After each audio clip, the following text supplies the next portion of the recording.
جب اللہ تعالیٰ نے حضرت موسیٰ علیہ السلام کو بھیجا نا فرعون کی طرف، تو اس وقت ایک بات کہی، فرمایا لا تخافا، یہ تثنیہ کا صیغہ ہے، موسیٰ علیہ السلام ہارون علیہ السلام دونوں کو حکم ہو رہا ہے کہ تم دونوں خوف نہ کھاؤ، اننی معکما، میں تم دونوں کے ساتھ ہوں، اسمع و ارا، فرعون جو بات کہے گا میں سنوں گا، جو عمل کرے گا میں دیکھوں گا، جب میں دیکھنے اور سننے والا ہوں اور تمہارے ساتھ ہوں تمہیں گھبرانے کی کیا ضرورت ہے؟ تو مومن کے ساتھ اللہ کا یہ وعدہ ہے کہ جو اللہ کے حکموں پر ثابت قدم رہے گا، اس کے ساتھ جو بھی پنگا لے گا اللہ اس کو دیکھے گا اور اللہ اس کو سنے گا، اور جب اللہ ساتھ ہے تو پھر پریشانی کس بات کی؟ اس لیے ایمان والوں کو اللہ رب العزت نے تسلی دے دی کہ میرے بندے اپنے دل میں پرسکون ہو جائیں، ظاہر کی آنکھ سے جو نظر آتا ہے اس پر نہ فیصلہ کریں، اللہ کے وعدوں پر، یہی ایمان کا تقاضا ہے۔ چنانچہ سیدنا رسول اللہ صلی اللہ علیہ وسلم جب ہجرت کا ارادہ فرما چکے تو کافروں نے سوچا کہ ہم ہر قبیلے سے ایک ایک دو بندے لے کے مکان کا گھیرا کر لیتے ہیں، اور جب صبح یہ نماز کے لیے نکلیں گے تو ایک ہی وقت میں حملہ کر کے سب کے سب ان کا کام تمام کر دیں گے۔ پھر قریش اتنے قبیلے والوں سے کیسے لڑیں گے؟ تو یہ پلاننگ تھی ان کی۔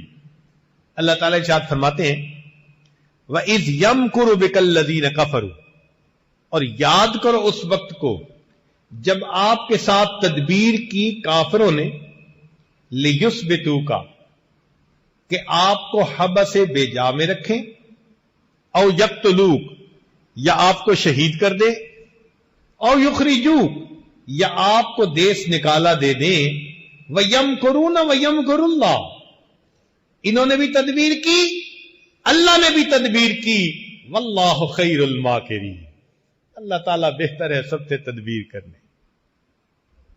نبی علیہ الصلوۃ والسلام تشریف لے آتے ہیں، پتہ ہی نہیں چلتا ان کو۔ پھر آپ صلی اللہ علیہ وسلم غار ثور کے اندر تشریف لے گئے۔ جب انہیں صبح کے وقت پتہ چلا کہ نبی علیہ الصلوۃ والسلام تو چلے گئے، انہوں نے 200 اونٹ کا انعام متعین کیا کہ 200 اونٹ نبی علیہ السلام کو ڈھونڈنے پر اور 200 اونٹ صدیق اکبر عنہ کو ڈھونڈنے پر، الگ الگ انعام۔ 400 اونٹوں کا انعام اس زمانے میں بہت بڑا انعام تھا۔ چنانچہ یہ بات سن کر مکے میں کوئی ایسا قبیلہ نہیں تھا، کوئی خاندان نہیں تھا، کوئی گھر نہیں تھا جس کا کہ نوجوان تلاش کرنے کے لیے پیچھے نکلنا پڑا ہو۔ اور وہ جبل ثور پہ بھی پہنچ گئے، مگر اللہ رب العزت نے اپنے حبیب صلی اللہ علیہ وسلم کی حفاظت فرما دی۔ چنانچہ علماء نے لکھا ہے کہ نبی علیہ السلام کی حفاظت اللہ نے کیسے فرمائی۔ اخرج ابن سعد و ابن مردوے ان ابن مصعب قال ادرکت انس بن مالک وزید بن ارقم والمغیرۃ بن شعبہ فسمعتهم يتحدثون ان النبي صلی اللہ علیہ وسلم لیلۃ الغار، کہ جب نبی علیہ الصلوۃ والسلام غار میں تھے جس رات آپ وہاں پر روپوش ہوئے، امر اللہ شجرۃ فنبتت فی وجہ النبی فسطرتہ، اللہ تعالیٰ نے ایک پودے کو حکم دیا، وہ پودا اگایا اور نبی علیہ الصلوۃ والسلام کے چہرے کو ڈھانپ لیا، یعنی سامنے غار کے دروازے پر ایک پودا اگایا اللہ کے حکم سے۔ وَأَمَرَ اللَّهُ الْعَنْكَبُوتَ فَنَسَجَتْ فِي وَجْهِ النَّبِيِّ صلی اللہ علیہ وسلم فَسَتَرَتْهُ، اللہ تعالیٰ نے مکڑی کو حکم دیا، اس نے غار کے دروازے کے اوپر جالا بن دیا اور نبی علیہ الصلوۃ والسلام کو چھپا لیا. وَأَمَرَ اللَّهُ حَمَامَتَيْن، اور اللہ رب العزت نے کبوتروں کو حکم دیا، وحشیتین، جنگلی کبوتر، فوقفنا بفم الغار، کہ وہ غار کے دروازے کے اوپر ہی ٹھہر جائیں. تو جو غار کے دروازے پر وہ پودا تھا نا، وہاں دو کبوتر وہ وہیں رک گئے. اب واقبل فتیان قریش من کل بطن رجل بعصیہم واسیافہم وحراویہم، ہر گھر سے نوجوان قریش کے نکل پڑے اپنے عصا لے کر، اپنی تلواریں لے کر اور اپنے ڈنڈے لے کر. حتی اذا کانوا من النبی صلی اللہ علیہ وسلم قدر 40 ذراعا، حتیٰ کہ 40 ہاتھ کا فاصلہ. فنزل بعضهم فنظر فی الغار، وہ تو سواریوں پر آ گئے تھے، ان میں سے ایک بندہ نیچے بھی اترا اور اس نے غار میں بھی دیکھا. فرجع الی اصحابہ، تو غار میں دیکھ کر اس نے جب دیکھا کہ یہاں تو مکڑی کا جالا ہے اور کبوتریاں بھی تھی، تو وہ واپس چلا گیا. فقالو، جو اس کے ساتھی تھے انہوں نے پوچھا، مالک لم تنظر فی الغار، کیا مسئلہ، تو نے غار کے اندر کیوں نہیں جھانک کے دیکھا؟ فقال، وہ کہنے لگا، رأیت الحمامتین بفم الغار فعرفت ان لیس فی احد، میں نے دو کبوتریوں کو یہاں بیٹھے ہوئے دیکھا ہے، لگتا ہے کہ اس غار کے اندر کوئی نہیں. اگر کوئی ہوتا تو جنگلی کبوتر تو یہاں نہ بیٹھتے نا. فسمع النبی صلی اللہ علیہ وسلم ما قال، نبی علیہ السلام نے آواز سنی اس کافر کی جو باتیں کر رہا تھا. فعرف ان اللہ درا عنہ بہما، نبی علیہ السلام سمجھ گئے کہ اللہ تعالیٰ نے ان کو ادھر سے موڑ دیا. اللہ اکبر کبیرہ، اللہ رب العزت نے دکھا دیا کہ دیکھو یہ جو مکڑی کا جالا ہے نا، اس کو دنیا میں سب سے کمزور دیوار کہا جاتا ہے. ان اوہن البیوت لبیت العنکبوت، قرآن گواہی دے رہا ہے، بتلا دیا کہ لوگوں، جب میں حفاظت کرنے پہ آتا ہوں تو سب سے کمزور دیوار اگر میں درمیان میں حائل کر دیتا ہوں، پوری دنیا کی طاقت مل کر اس دیوار کو نہیں توڑ سکتی، میں اس سے حفاظت کر کے دکھا دیتا. اللہ رب العزت کی مدد سبحان اللہ عجیب ہے. اس لیے ہم اللہ رب العزت کی احکام کے اوپر پابندی کے ساتھ عمل کرنے والے بن جائیں. جس حال میں بھی ہوں گے ہمارا پروردگار ہماری مدد فرمائے گا، اور وہ پروردگار ہمیں ہماری مصیبتوں میں سے نکالے گا.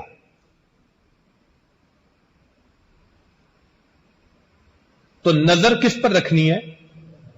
ایک اللہ کی ذات پر.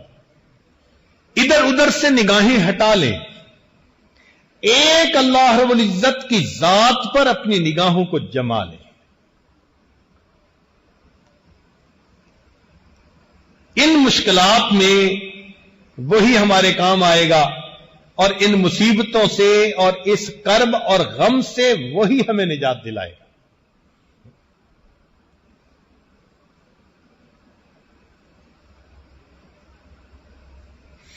اللہ رب العزت قرآن مجید میں ایمان والوں کے ساتھ کچھ وعدے فرماتے ہیں. امید ہے کہ آپ گوش ہوش کے ساتھ سنیں گے، توجہ کے ساتھ اس بات کو سنیں گے کہ یہ اللہ رب العزت کے وعدے ہیں ایمان والوں کے ساتھ. سب سے پہلا بات اللہ تعالیٰ فرماتے ہیں، واللہ اعلم باعدائکم، اللہ جانتا ہے تمہارے دشمنوں کو. ہم نہیں جانتے ہمارا دشمن کون ہے. ہماری نظر میں تو دوست ہو سکتا ہے، مگر دوستی کے رنگ میں کوئی دشمنی کر رہا ہو تو دلوں کی نیت کو ہم کیسے جانیں؟ اور آج کل تو حال بھی یہی ہے کہ کفر دوست بن کے دشمنی کرتا ہے، زیادہ قریب ہو کے زیادہ گہرا زخم لگانے کی کوشش کرتا ہے، اوپر اوپر سے خیر خواہی کر رہا ہوتا ہے، اندر سے جڑیں کاٹ رہا ہوتا ہے۔ چنانچہ اللہ تعالیٰ فرماتے ہیں کہ تمہیں ایمان والوں پتہ نہیں ہے کہ تمہارا کون ہے، تمہارا دشمن کون ہے۔ واللہ اعلم باعدائکم، اللہ جانتا ہے تمہارے دشمنوں کو۔ ایک بات تو یہ بتا دی، اگلی بات یہ بتائی وَلَن يَجْعَلَ اللَّهُ لِلْكَافِرِينَ عَلَى الْمُؤْمِنِينَ سَبِيلًا، اللہ تعالی ہرگز کافروں کو ایمان والوں تک پہنچنے کا راستہ نہیں دے گا۔ اس کی مثال ایسے کہ جیسے کسی کے بچے کو کوئی ہاتھ لگانا چاہے، مارنا چاہے، تو باپ کہتا ہے میاں میری لاش سے گزر کے جاؤ گے، یعنی پہلے مجھ سے نمٹو پھر میرے بچے کو ہاتھ لگاؤ۔ اس آیت کا ترجمہ ہو بہو یہی بنتا ہے کہ اللہ تعالیٰ فرماتے ہیں کہ ایمان والو، جو تم تک آنا چاہے گا پہلے مجھ سے نمٹے گا پھر تم تک آئے گا نا، تو میں تم تک آنے ہی نہیں دوں گا۔ وَلَن يَجْعَلَ اللَّهُ لِلْكَافِرِينَ عَلَى الْمُؤْمِنِينَ سَبِيلًا۔ دیکھیں نا، ایک مرغی بچوں کو دے کے پھر رہی ہوتی ہے، بلی آ جاتی ہے، مرغی جانتی ہے کہ میں کمزور ہوں مگر مامتا ہے نا، محبت ہے، پر پھیلا کے کھڑی ہو جاتی ہے۔ پر پھیلانے کا کیا مطلب؟ وہ بلی کو مارے گی؟ نہیں، مطلب یہ ہوتا ہے کہ اگر تم نے کچھ کرنا ہی ہے تو پہلے مجھے مارو پھر میرے بچوں کو ہاتھ لگا۔ ماں کی مامتا کا یہ حال ہے، اللہ کی اپنے ایمان والوں کے ساتھ محبت کا کیا حال ہوگا؟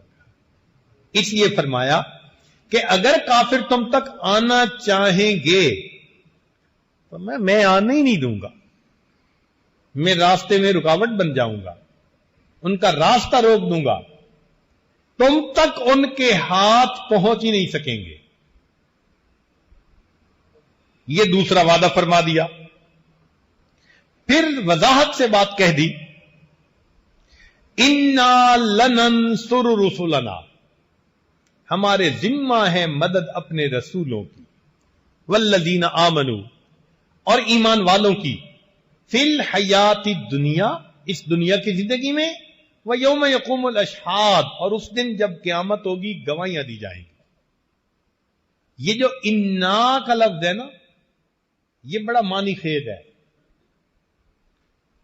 ترجمہ تو یہی ہے کہ ہمارے ذمہ ہے مدد اپنے رسولوں کی۔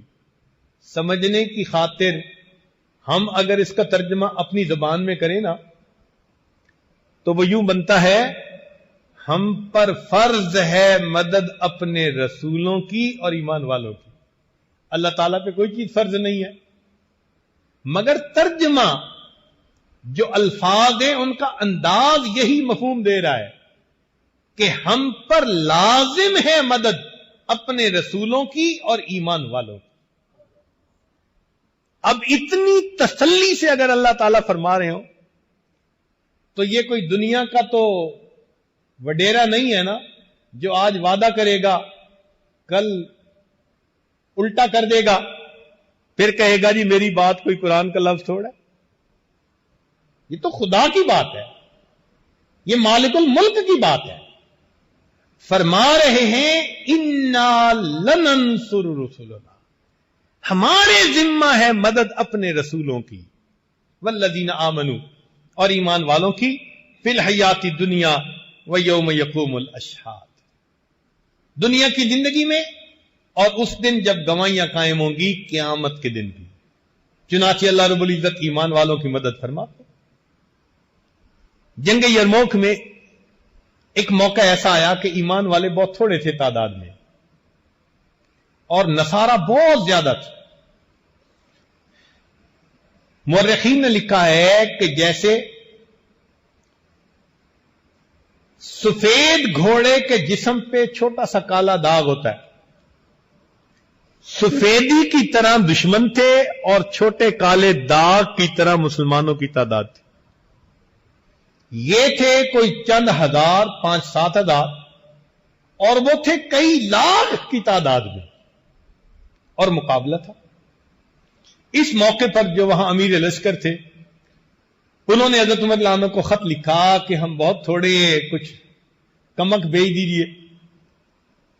تو عمر رضی اللہ تعالیٰ عنہ نے اس کے جواب میں ایک خط لکھا اور نبی علیہ السلام کی صحبت کا حق ادا کر دیا. خط میں کیا لکھا؟ فرمایا قد جاءنی کتابکم، تمہارا مکتوب مجھے ملا ہے، تستمدوننی، جس میں تم نے مجھ سے مدد طلب کی ہے، وانی ادلکم علی من هو اعز نصرا واحسن جندا، اور میں تمہیں اس ذات کے بارے میں بتاتا ہوں، اس کا پتہ دیتا ہوں کہ جو سب سے زیادہ غالب آنے والی ذات ہے اور سب سے بہترین لشکر رکھنے والی ذات ہے. اللہ عز وجل، وہ اللہ رب العزت کی ذات ہے. فاستنصروہ، تم اللہ سے مدد مانگو. فإن محمدًا صلی اللہ علیہ وسلم قد نصر فی یوم بدر فی اقل من عدتکم، اور نبی علیہ الصلوۃ والسلام میدان بدر میں تھوڑے تھے مگر اللہ نے ان کی مدد فرمائی، لہذا تم اسی اللہ پر نظر رکھو. فَإِذَا جَاءَكُمْ کتابی، جب یہ میرا مکتوب تم تک پہنچے، ہذا فَقَاتِلُوهُمْ وَلَا تُرَاجِعُونِي، ٹوٹ کر ان پر حملہ کر دو اور پھر میری طرف مراجعت نہ کرو. حضرت عمر رضی اللہ عنہ کا خط پہنچنا تھا، ایمان والوں نے اگلے دن قدم اٹھا گیا اور اللہ کی ایسی مدد آئی کہ اللہ نے جنگ یرموک میں کامیاب فرما دیا. اللہ کی مدد، آپ غور کیجئے کیسے عمر رضی اللہ عنہ جانتے تھے کہ قلت اور کثرت کا مسئلہ نہیں ہے، معاملہ ہے اللہ کی مدد کا. جس پلڑے میں اللہ کی مدد کا وزن اتر آتا ہے وہ پلڑا ساری کائنات سے بھاری ہو جاتا ہے. انہوں نے سبق دکھا دیا.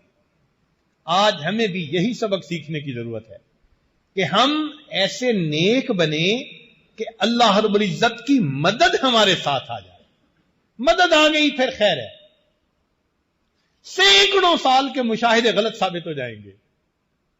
بڑی بڑی سپر پاور کو اللہ تعالیٰ آنکھوں کے سامنے صفر پاور بنا دیں گے. یہ ایمان بڑی مضبوط چیز ہے.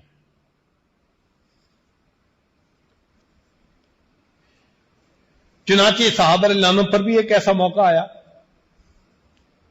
ہوا یہ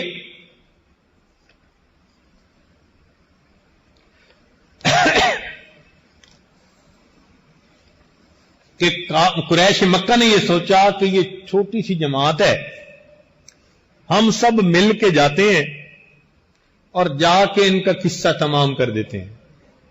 چنانچہ سارے قبائل کو لے کر آ گئے. اس کو جنگ احزاب کہتے ہیں، یعنی پوری دنیا کو لے کے آ گئے، یوں سمجھ لے. جب لوگوں نے یہ سنا نا کہ مسلمانوں کے خلاف اتنا بڑا لشکر آ گیا، سنیے ذرا، قرآن مجید میں اللہ تعالیٰ فرماتے ہیں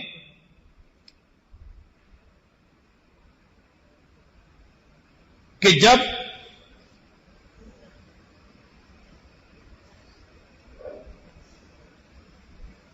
ہاں جی تو بات چل رہی تھی کہ اللہ تعالیٰ فرماتے ہیں کہ ہم ایمان والوں کی مدد فرماتے ہیں. تو اللہ رب العزت کی مدد جنگ بدر میں بھی ہوئی. وہ کیسے؟ فرماتے ہیں لقد نصرکم اللہ ببدر وانتم اذلہ، تحقیق اللہ نے بدر میں تمہاری مدد کی اور تم تو کمزور تھے. 2 تلواریں اور 70 گھوڑے اور بعض کے ہاتھوں میں تو درخت کی ٹہنیاں تھی, اور یہ 1000 کے مقابلے میں 313 خالی ہاتھ آ کر کھڑے ہو گئے. صحابہ کی جب نظر پڑی نا تو ان کو لگتا تھا کہ ہمیں تو موت کے منہ میں دھکیلا جا رہا ہے. اللہ تعالیٰ قرآن مجید میں گواہی دیتے ہیں, کما اخرجک ربک من بیتک بالحق وان فریقا من المؤمنین لکارہون یجادلونک فی الحق بعدما تبین کانما یساقون الی الموت وہم ینظرون. صحابہ کو یوں لگ رہا تھا کہ ہمیں موت کے منہ میں دھکیلا جا رہا ہے اور آنکھوں سے ہم دیکھتے ہیں. موت نظر آ رہی تھی. اب سوچئے اس وقت کیا حال ہوتا ہے. لیکن اس وقت اللہ کے پیارے حبیب صلی اللہ علیہ وسلم نے اللہ رب العزت سے مدد مانگی. آپ نے قلت اور کثرت کو نہیں دیکھا, آپ نے اسباب پر نظر نہیں دوڑائی کہ وہ لوہے میں ڈوبے ہوئے ہیں, زریں پہنی ہوئی ہیں, خود پہنے ہوئے ہیں, تلواریں ہاتھ میں ہیں, نیزے ہیں, گرز ہیں. اللہ کے نبی نے اللہ کی مدد پر نظر رکھی. چنانچہ وہ جو رات بدر کی تھی نا, اس میں نبی علیہ الصلوۃ والسلام نے اللہ کے سامنے تہجد کے بعد دعا مانگی. حضرت ابو بکر صدیق لانو وہ آپ صلی اللہ علیہ وسلم کے خیمے کے باہر سیکیورٹی گارڈ کی ڈیوٹی دے رہے تھے. نبی علیہ الصلوۃ والسلام نے دعا مانگتے ہوئے فرمایا, ان ابن عباس رضی اللہ عنہما قال قال النبی صلی اللہ علیہ وسلم وهو فی قبۃ اللہم انی انشدک عہدک ووعدک.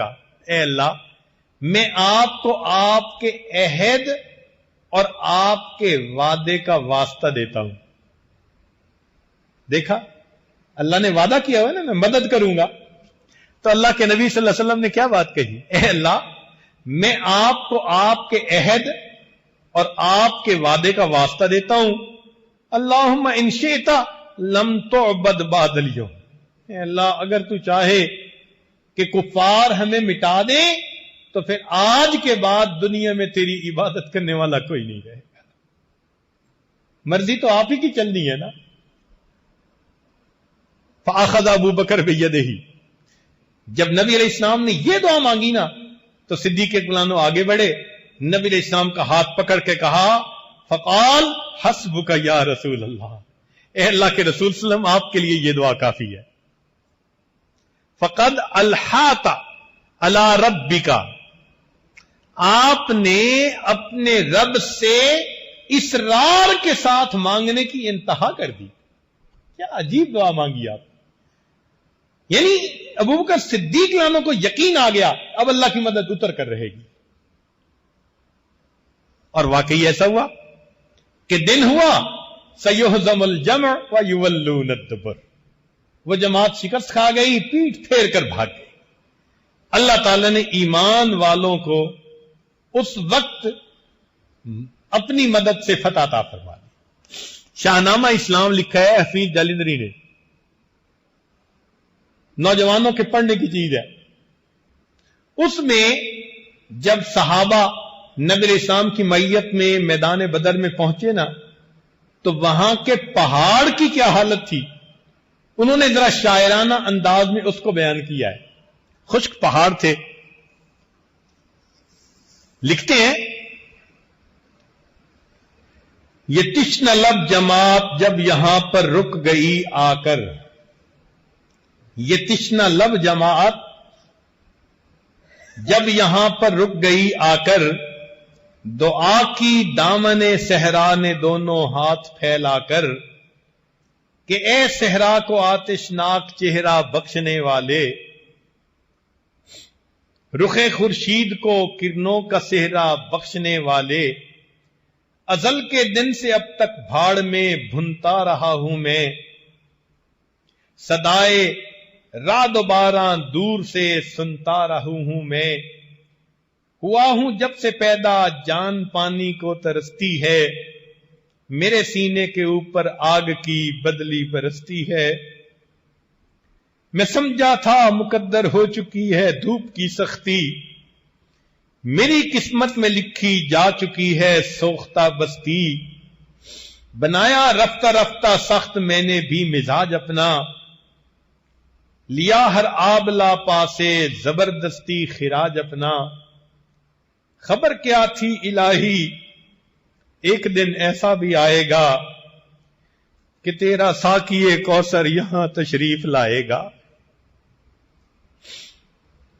اگر یہ بات پہلے سے مجھے معلوم ہو جاتی، میرے دل کی کدورت خود بخود معدوم ہو جاتی، خبر کیا تھی یہاں تیرے نمازی آ کے ٹھہریں گے، شہید آرام فرمائیں گے غازی آ کے ٹھہریں گے، خبر کیا تھی ملے گی یہ سعادت میرے دامن کو، بنایا جائے گا فرش سعادت میرے دامن کو، خبر ہوتی تو میں شبنم کے قطرے جمع کر رکھتا، چھپا کر ایک گوشے میں مصفا حوض بھر رکھتا، وہ پانی ان مقدس مہمانوں کو پلا دیتا، میں اپنی تشنگی دیدار حضرت سے بجھا لیتا، میرے سر پر سے گزرا نوح کے طوفان کا پانی، تأسف ہے کہ مجھ سے ہو گئی اس وقت نادانی، اگر رکھتا میں اس پانی کی تھوڑی سی خبرداری، تو ہو جاتا میری آنکھوں سے چشموں کی طرح جاری، یہ 70 اونٹ 2 گھوڑے یہاں سیراب ہو جاتے، مجاہد بھی وضو کرتے نہاتے غسل فرماتے، تیرے محبوب کے پیارے قدم اس خاک پر آئے، الہی حکم دے سورج کو اب آتش نہ برسائے، اگر اب میرے دامن سے ہوائے گرم آئے گی تو مجھ کو رحمت للعالمین سے شرم آئے گی، جلیل القدر مہمانوں کا صدقہ مہربانی کر، عطا بہرے وضو ان کے لیے تھوڑا سا پانی کر، برائے چند ساتھ ابر باراں بھیج دے یا رب، بہاراں بھیج دے یا رب، بہاراں بھیج دے یا رب، حضور ساقی کوثر میری کچھ لاج رہ جائے، میری عزت میری شرم عقیدت آج رہ جائے۔ پہاڑ بھی گویا یہ فریاد کر رہا ہے کہ مجھے نبی علیہ الصلوۃ والسلام کے سامنے شرمندگی نہ اٹھانی پڑ جائے کہ میرے پاس تو خشکی کے سوا کچھ نہیں، اور اللہ رب العزت نے اگلے دن بارش عطا فرما دی۔ تو دیکھیے بدر کے پہاڑوں کا کیا حال ہے، پھر اللہ رب العزت نے وہاں پر فرشتوں کو اتارا، اگر اللہ رب العزت وہاں پہنچائے دیکھنے والا دیکھے تو عجیب منظر بنتا ہے، ایک پہاڑ جس کے اوپر فرشتے نازل ہوئے، ایک پہاڑ جس کی طرف اللہ کے پیارے حبیب صلی اللہ علیہ وسلم تھے، اور دوسرا کھلی جگہ جس کی طرف قریش مکہ تھے، ان کو بڑا ناز تھا اپنی طاقت کا، اور بالآخر اللہ رب العزت نے ایسی مدد فرمائی کہ ان کو اللہ رب العزت نے ایمان والوں کو کامیابی عطا فرما دی، اور یہ کامیابی فقط اللہ رب العزت کی مدد سے ممکن ہوئی۔ تو آج ہم اگر اللہ رب العزت کے وعدوں پر بھروسہ کریں گے، اللہ رب العزت ہماری مدد پر بھی اسی طرح قادر ہے جس طرح اس نے اپنے انبیاء کی اور ایمان والے صحابہ کی مدد فرمائی۔